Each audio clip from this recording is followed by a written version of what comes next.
ಮರೆತರೂ ನಾನು ಮರೆಯಲ್ಲ ನಾ ಕೊಟ್ಟಿರೋ ಎಲ್ಲ ಪೆಟ್ಟು ಜೋಡಿಸಿ ಪುಟ್ಟ ನೆನಪುಗಳೆಲ್ಲ ಒಂದೊಂದೇನೆ ಕಿಸೆಯೊಳಗಿಟ್ಟು ಮಾತಿಲ್ಲದೆ ಮಾತಾಡುತ್ತಾ ಸಂದೇಶ ನೀಡುತ್ತಿದೆ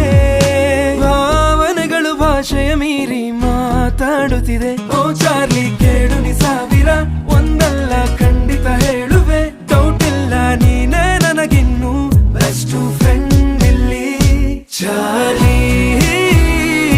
ಪ್ರತಿ ನಿಮಿಷ ಹೊಸದೆ ದಿನ ಖುಷಿಯ